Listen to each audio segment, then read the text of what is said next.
तो बच्चों ये है रिमाइंडर थ्योरम। ये कहती है कि let p x be any polynomial of degree greater than और equal to 1 and let a be any real number, then if p x is divided by any linear polynomial x minus a, then the remainder is p a. तो ये बताती है कि अगर किसी polynomial को जिसकी डिग्री 1 या 1 से ज़्यादा हो, उसको अगर हम लीनियर पोलिनोमियल से डिवाइड करें, किसी लीनियर पोलिनोमियल x माइनस ए से डिवाइड करें, तो रिमाइंडर जो आएगा वो पी ए के इक्वल आएगा। ठीक है बच्चों, यानी कि हम रिमाइंडर बिना डिवाइड किए ही बता सकते हैं इस थ्योरम की हेल्प से। एक तो तरीका यह है रिमाइंडर बताने का कि जो भी पोलिनोमियल है उसको डिवाइड कर लो आप लॉन्ग डिवीजन प्रोसेस से, और फिर देखो कि रिमाइंडर क्या आ रहा है। दूसरा तरीका यह है कि बिना डिवीजन प्रोसेस के ही आप बता सकते हैं इस थ्योरम की हेल्प से। ठीक है, कि अगर आपके पास कोई भी 1 या 1 से ज़्यादा डिग्री का पोलिनोमियल है, देखिए 1 से कम तो हो भी नहीं सकता पोलिनोमियल, 1 से कम पोलिनोमियल डिग्री 1 से कम डिग्री कितनी हो सकती है, 0, तो वो तो कांस्टेंट पोलिनोमियल होगा, उसको हम डिवाइड करेंगे भी नहीं। ठीक है ना, ये बताता है एक पोलिनोमियल को, किसी पोलिनोमियल को जिसकी डिग्री 1 या 1 से ज़्यादा हो, उसको लीनियर पोलिनोमियल से अगर डिवाइड करेंगे तो रिमाइंडर क्या आएगा। लीनियर पोलिनोमियल का मतलब है जिसकी डिग्री 1 होती है। ठीक है बच्चों, मैक्सिमम x की पावर जिसमें 1 होती है उसको कहते हैं लीनियर पोलिनोमियल। ठीक है, तो लीनियर पोलिनोमियल से अगर किसी पोलिनोमियल को डिवाइड करेंगे तो रिमाइंडर जो आएगा वो आएगा आपका पी ए, यानी कि इस पोलिनोमियल में जिसको डिवाइड कर रहे थे आप, उसमें x की जगह आप a रख दीजिए। ठीक है, और x की a वैल्यू कहाँ से आई है, इसको जिसको आप डिवाइड कर रहे थे, जिससे डिवाइड कर रहे थे उसको 0 के इक्वल पुट करिए, पहले यहाँ से x की वैल्यू निकालिए और ये जो x की वैल्यू आई है ये इसमें रख दीजिए, तो वो हो जाएगा हमारा रिमाइंडर। ठीक है बच्चों, अब देखते हैं इसका प्रूफ। देखिए बच्चों, जब हम किसी नंबर को दूसरे नंबर से डिवाइड करते हैं, सपोज कीजिए आपको 5 को 3 से डिवाइड करना है। ठीक है, तो 3 1 जा 3 एंड 2 बच गया आपका रिमाइंडर। ठीक है, तो जिसको डिवाइड करते हैं उसको कहते हैं हम डिविडेंड, जिससे डिवाइड करते हैं उसको कहते हैं डिवाइजर, और ये ऊपर जो आया है ये है हमारा कोशेंट, और ये 2 जो है हमारा ये है रिमाइंडर। ठीक है, तो इन चारों में एक रिलेशन होता है कि अगर आप डिवाइजर से कोशेंट को मल्टीप्लाई करो और ये जो रिमाइंडर है ये ऐड कर दो, तो ये आपका डिविडेंड के इक्वल होता है। ठीक है ना, देखिए अगर डिवाइजर को कोशेंट से मल्टीप्लाई करो 3 इंटू 1 और ये रिमाइंडर ऐड कर दो, तो ये 5 के इक्वल होता है। 3 1 जा 3 प्लस 2 इक्वल 5। ठीक है, इसको इससे मल्टीप्लाई करो और 2 को ऐड कर दो तो ये 5 के इक्वल होता है। बिल्कुल ऐसा ही होता है जब आप किसी पोलिनोमियल को दूसरे पोलिनोमियल से डिवाइड करते हो। इस केस में देखिए स्टेटमेंट में क्या कह रहे हैं, पी एक्स को डिवाइड करना है, तो पी एक्स को अंदर लिखना होगा। पहले पी एक्स को हम डिवाइड कर रहे हैं, किससे डिवाइड कर रहे हैं, लीनियर पोलिनोमियल से, एक्स माइनस ए से। ठीक है, जहां पर ए क्या है, ए है आपका कोई भी रियल नंबर। रियल नंबर से मतलब है ए की जगह कुछ भी हो सकता है, एक्स माइनस 1 1 हो सकता है, ए की जगह 2 हो सकता है। ठीक है, कोई भी रियल नंबर, √2 भी हो सकता है, या फिर पाई भी हो सकता है, कोई भी रियल नंबर हो सकता है ए की जगह। ठीक है, ए क्या है आपका एक रियल नंबर है। तो जब भी किसी पोलिनोमियल से आप डिवाइड करोगे तो कुछ ना कुछ कोशेंट आएगा यहाँ ऊपर। ठीक है, और जो कोशेंट आएगा वो एक्स का कोई ना कोई एक्स की टर्म में एक पोलिनोमियल होगा। ठीक है, जब नंबर से डिवाइड कर रहे थे नंबर को एक नंबर आया था, तो इसी तरीके से जब आप एक पोलिनोमियल से एक पोलिनोमियल को दूसरे पोलिनोमियल से डिवाइड कर रहे हो तो ऊपर एक पोलिनोमियल आएगा। ठीक है ना, उसको आप क्यू एक्स मान लो, और उसके बाद नीचे कोई रिमाइंडर बचेगा, वो भी एक पोलिनोमियल होगा। ठीक है बच्चों, इसे आर एक्स मान लेते हैं। तो ये आर एक्स क्या है, सपोज करो हमारा रिमाइंडर है। बिल्कुल उसी तरीके से ये रिमाइंडर मान लो, ये आपका कोशेंट है। ठीक है बच्चों, और ये आपका डिवाइजर है। जिसको ऐसे समझ में नहीं आ रहा, एक एग्जांपल से देखते हैं। सपोज करो ये है आपका x square minus 3x plus 2, इसको आपको डिवाइड करना है सपोज करो x माइनस 5 से। ठीक है बच्चों, तो जब डिवाइड करोगे डिवीजन प्रोसेस तो आता है आपको, पिछली एक्सरसाइज में हम देख चुके हैं। तो यहाँ पर क्या आ जाएगा, अभी मैं इसे जल्दी से कर रहा हूँ, ये हो जाएगा आपका x square minus 5x, sign change हो जाएंगे, ये कैंसिल हो जाएगा, यहाँ बचेगा 2x प्लस 2 और प्लस 2 से मल्टीप्लाई होगी 2x माइनस 10, ठीक है, साइन अपोजिट हो जाएंगे और ये रिमाइंडर बचेगा 12। ठीक है बच्चों, तो ये देखा आपने, ये कोई x का एक पोलिनोमियल आया था, उसको हमने qx मान लिया। जो रिमाइंडर आया था फिलहाल कांस्टेंट है, बट हम उसको x का ही एक पोलिनोमियल मानकर चल रहे हैं। ठीक है, थोड़ी देर बाद देखेंगे कि ये भी एक कांस्टेंट ही आने वाला है, और ये डिवाइजर था।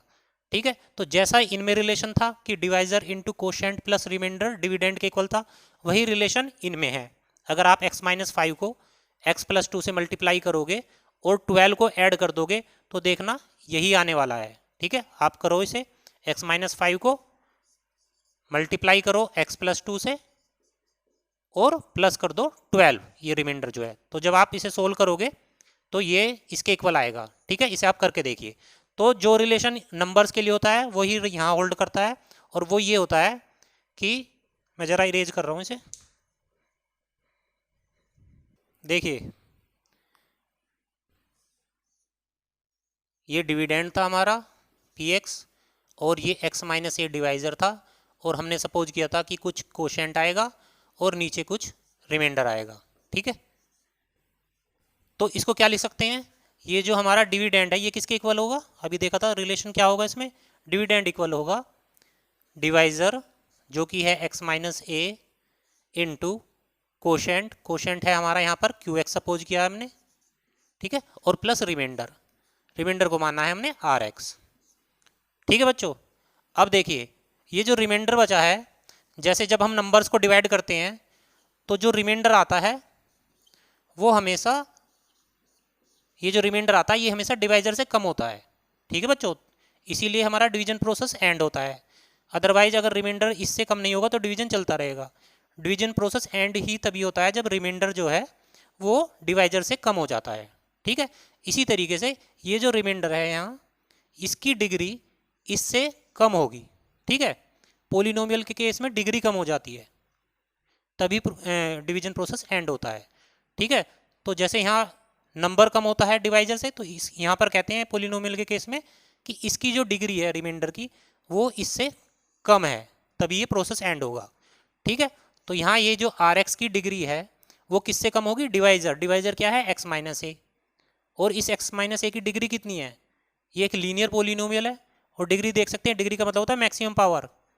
मैक्सिमम पावर कितनी है x की, यहाँ 1 है, यानी कि इसकी डिग्री कितनी है बच्चों, इसकी डिग्री है 1। अब आपने देखा कि रिमाइंडर की डिग्री इससे कम होती है। ठीक है, हमेशा, तो रिमाइंडर की डिग्री कितनी होगी, 0। ठीक है ना बच्चों, इसकी डिग्री कितनी हो जाएगी, 0, क्योंकि इसकी 1 है और इससे कम होना पड़ेगा उसे। और डिग्री 0 किसकी होती है, किस पोलिनोमियल की डिग्री 0 होती है, जो कांस्टेंट पोलिनोमियल होते हैं। ठीक है बच्चों, जो इस टाइप के पोलिनोमियल होते हैं px equal to 2, px equal to -5, जो कांस्टेंट पोलिनोमियल होते हैं, या फिर पाई, इस टाइप के पोलिनोमियल की डिग्री 0 होती है। तो यानी कि ये rx क्या हुआ, एक कांस्टेंट हुआ। ठीक है ना, तभी डिग्री 0 है इसकी। इसको क्या होना पड़ेगा, कांस्टेंट, यानी कि ये x का वेरिएबल नहीं है, ये x का एक पोलिनोमियल नहीं है, ये कांस्टेंट है। ठीक है, सो हम क्या मान लेंगे, प्रूफ तो बुक में लिखा हुआ है, वहां से लिख लेंगे आप, मैं सिर्फ समझा रहा हूँ। ठीक है, इसको क्या मान लोगे आप, rx क्या हो जाएगा, r के इक्वल मान लो। ठीक है, where r is a constant. ठीक है, यानी कि x का वेरिएबल नहीं है, तो ये क्या बन जाएगा आपका, दोबारा लिखोगे इसको, px इक्वल हो जाएगा x minus a into qx plus rx की जगह आप r लिख सकते हो। ठीक है, ये कांस्टेंट है, अब ये x पे डिपेंड नहीं कर रहा, कांस्टेंट की वैल्यू कभी चेंज नहीं होती।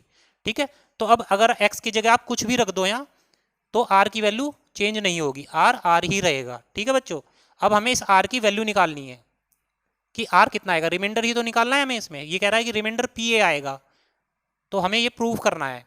ठीक है, तो r की वैल्यू निकालनी है, तो अगर हम यहाँ x की जगह a रख दें, ठीक है, तो ये पूरी टर्म a माइनस ए 0 हो जाएगी, 0 इंटू क्यू एक्स, ये पूरी टर्म 0 हो जाएगी। ठीक है, इसलिए हम x की वैल्यू a रख रहे हैं ताकि r की वैल्यू निकाल सकें।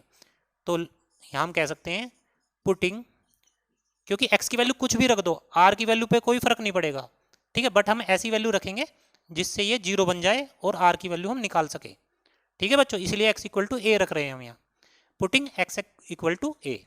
तो जब x इक्वल टू ए रख देंगे यहाँ पर तो ये हो जाएगा p x equal a minus a into q x plus r. A minus a zero हो गया, zero into q x zero हो जाएगा ये बच्चों, तो यहाँ से पी एक्स आ जाएगा आपका इक्वल आर, ठीक है।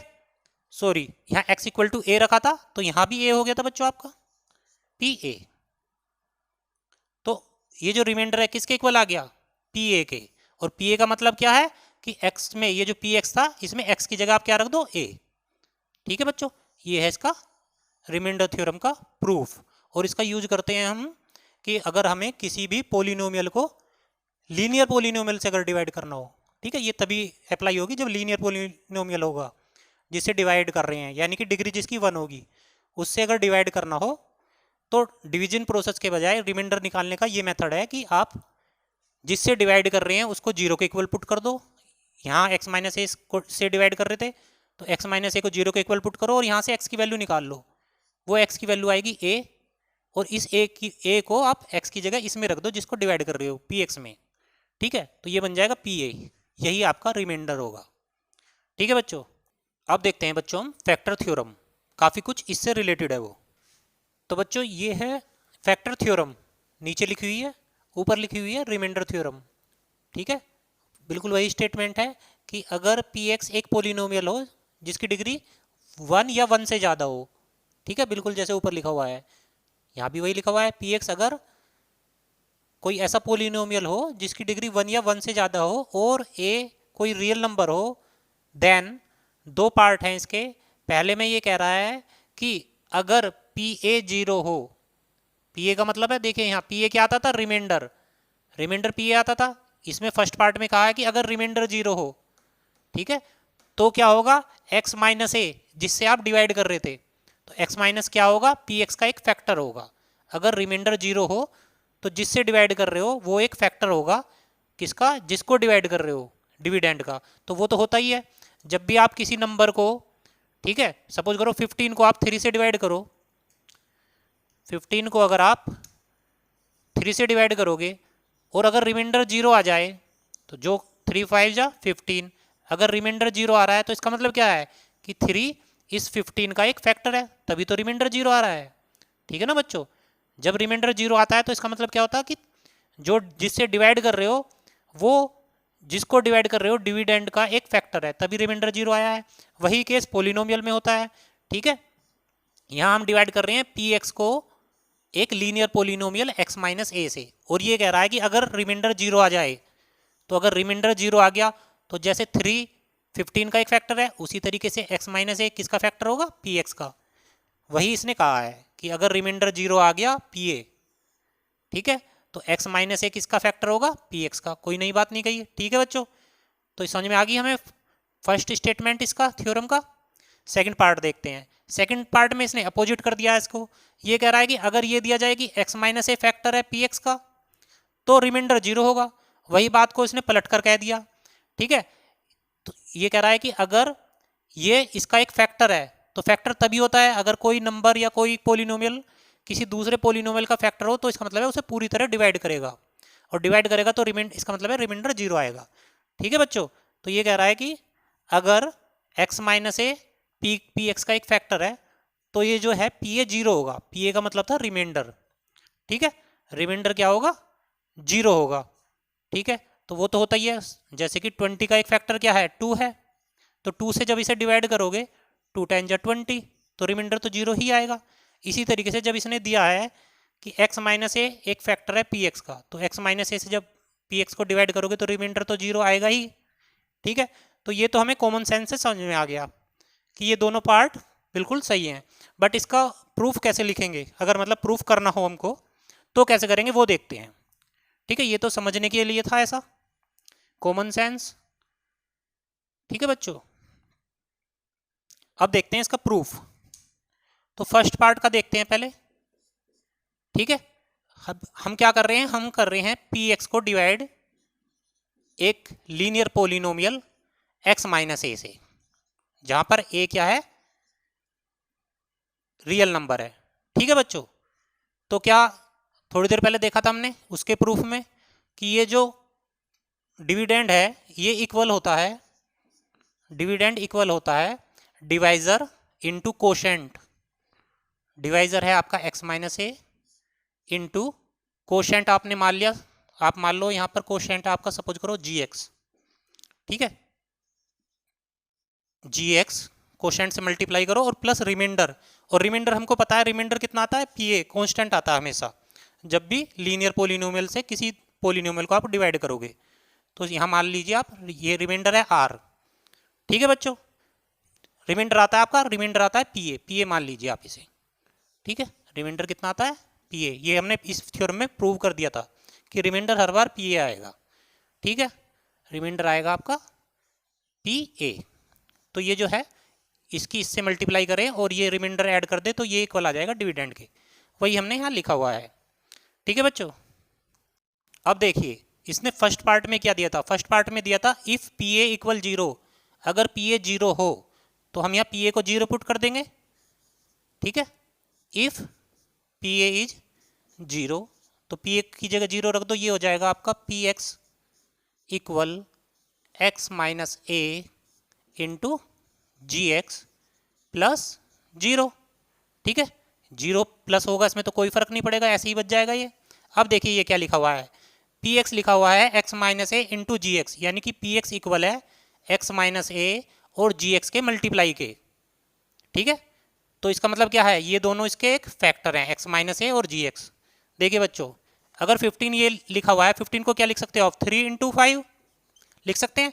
तो इसका मतलब क्या है, 15 के फैक्टर हैं 3 और 5 दोनों, यही तो होता है इसका मतलब। इसी तरीके से यहाँ भी लिखा है कि px जो है x minus a into g x के इक्वल है। तो इसका मतलब क्या हुआ, x माइनस ए एक फैक्टर हुआ, gx भी एक फैक्टर हुआ, बट हम इंटरेस्टेड हैं यहाँ फिलहाल x माइनस ए में। तो x माइनस ए क्या है, इसका एक फैक्टर है, तो वही यहाँ पे लिखा हुआ है x माइनस ए एक फैक्टर होगा px का, कब, जबकि pa अगर 0 के इक्वल हो जाए। ये था बच्चों फर्स्ट पार्ट का प्रूफ। अब देखेंगे सेकंड पार्ट का प्रूफ। ठीक है, देखिए सेकंड पार्ट में क्या कह रहा है ये कि इफ अगर x माइनस ए फैक्टर है px का, ठीक है, तो pa 0 होगा, इसका अपोजिट कह रहा है फर्स्ट वाले का। ठीक है, अगर x माइनस, ये गिवन है कि x माइनस ए px का एक फैक्टर है। ठीक है, तो देखिए जैसे 15, जैसे 3 15 का एक फैक्टर है, तो क्या कर सकते हैं हम, 15 इसका मतलब 15 को लिख सकते हैं 3 इंटू समथिंग, क्योंकि 15 का एक फैक्टर 3 है, तो 15 को क्या लिख सकते हैं 3 इंटू समथिंग, वो समथिंग कुछ इस केस में 5 है। ठीक है, इसी तरीके से ये कह रहा है x माइनस ए एक फैक्टर है px का, तो इसीलिए हम क्या लिख सकते हैं px को, x minus a into something, और वो समथिंग हम मान लेते हैं यहाँ पर gx, क्योंकि x का कोई पोलिनोमियल ही होगा वो भी। ठीक है, तो उसे मान लेते हैं gx। अब हमको पता करना है कि रिमाइंडर कितना होगा। अब इस केस में रिमाइंडर हमको पता है pa होता है हमेशा, तो pa निकालना हमको, तो x को अगर a पुट कर दें तो pa की वैल्यू निकल जाएगी यहाँ से। ठीक है, तो अब हम क्या करेंगे, पुटिंग x इक्वल a, तो जब x a के इक्वल पुट करेंगे तो ये हो जाएगा pa, इसी की वैल्यू निकालनी है कि रिमाइंडर कितना होगा इस केस में। ठीक है, जब x माइनस ए px का एक फैक्टर हो, तो pa इक्वल हो जाएगा, x की जगह a रखेंगे तो ये हो जाएगा a minus a into g x, तो a माइनस ए हो गया 0 इंटू जी एक्स, और 0 इंटू जी एक्स कितना हो गया 0, यानी कि ये जो pa आ गया आपका वो आ गया 0, यानी कि रिमाइंडर 0 आ गया। वही ये कह रहा है कि if x minus a is a factor of px then pa 0 होगा। ठीक है बच्चों, तो ये था बच्चों फैक्टर थ्योरम और रिमाइंडर थ्योरम का प्रूफ। तो बच्चों अगर किसी क्वेश्चन में हमको ऐसा कुछ प्रूव करना हो कि एक पोलिनोमियल दिया हो, सपोज करो x square minus 3x plus 2, और ये प्रूव करना हो दूसरा एक लीनियर पोलिनोमियल दिया हो जैसे x माइनस 1, और ये प्रूव करना हो कि ये इसका एक फैक्टर है, तो हम क्या करेंगे, जो लीनियर पोलिनोमियल है उसको 0 के इक्वल पुट करेंगे, वहां से एक वैल्यू निकालेंगे, ठीक है, x की, और उस वैल्यू को उस पोलिनोमियल में रख देंगे जिसका फैक्टर प्रूव करना था। ठीक है, उसमें रख देंगे, वहां से जो भी वैल्यू आएगी वो 0 आएगी अगर, तो ये लीनियर पोलिनोमियल इस पोलिनोमियल का एक फैक्टर होगा। ठीक है, और अगर 0 नहीं आएगी तो ये लीनियर पोलिनोमियल इस दूसरे पोलिनोमियल का फैक्टर नहीं होगा। ठीक है, और इसी सेंटेंस को हम दूसरे शब्दों में ऐसे कह सकते हैं, अगर x माइनस 1 किसी पोलिनोमियल का फैक्टर है तो वो पोलिनोमियल x माइनस वन का मल्टीपल होगा। ठीक है बच्चों, अगर सपोज करो एक पोलिनोमियल qx px का अगर एक फैक्टर है तो px qx का मल्टीपल होगा। ठीक है, दोनों में से कोई भी सेंटेंस आपको दिया जा सकता है, या तो फैक्टर प्रूव करने का या मल्टीपल प्रूव करने का। ठीक है बच्चों।